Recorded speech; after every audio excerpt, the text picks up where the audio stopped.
Alright, we are out on the Revibikes Rebel 2.0.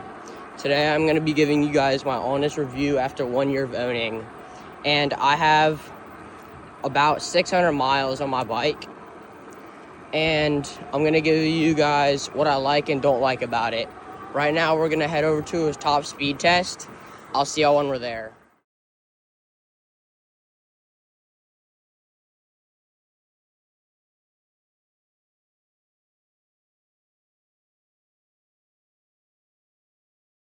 Now we're gonna go into our hill climb test. So I'll see y'all when we're there. All right, we are here. It might not look like it on camera, but this hill is actually pretty steep.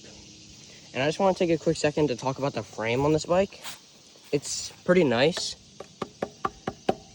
And I'm pretty sure it's hollow on the inside because the bike is pretty light.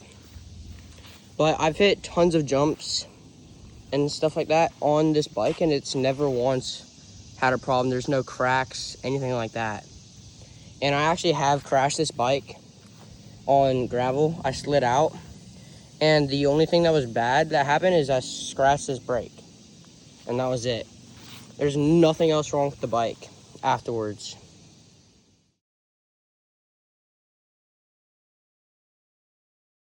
All right, this is gonna be our top speed test. I'm not gonna be able to talk, and I hope y'all are gonna be able to see it, even because the sun glare is pretty bad. But the top speed says that it's 28 on their website. I will note that the acceleration feels pretty good.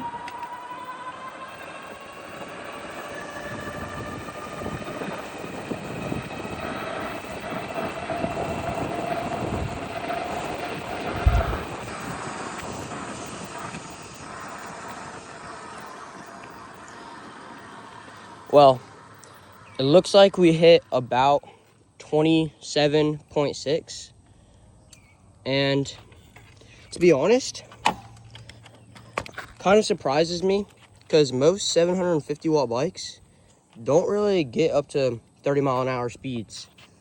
And these brakes, they're like pretty beefy actually.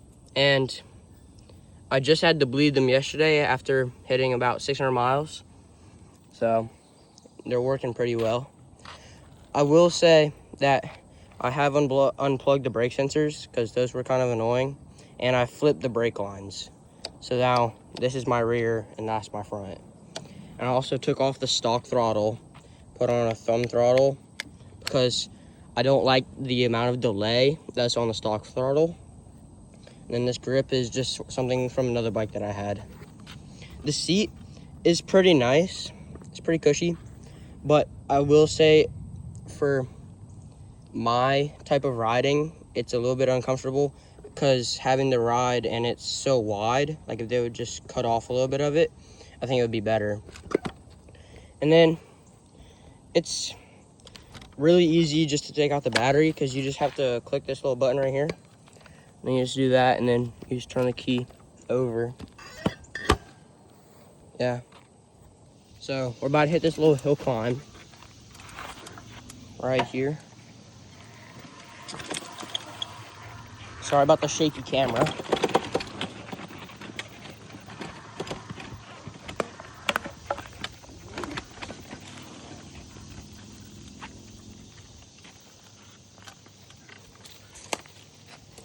But I think y'all can probably see it a little bit better now.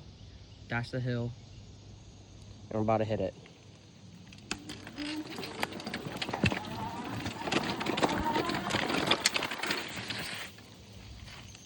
So, it was completely fine. I will say the only thing wrong with this bike is that I slid out just a little bit. Right there, caused me to lose a little bit of balance. And I think that is just because these tires are Supermotos, and that is kind of my own fault. But I feel like it would be nice if they gave you an option, like a selector, to choose dirt tires or Supermotos. But it does decently okay on the hill climb. It wasn't terrible. This is the hard one. And yep, we just fell all the way back down.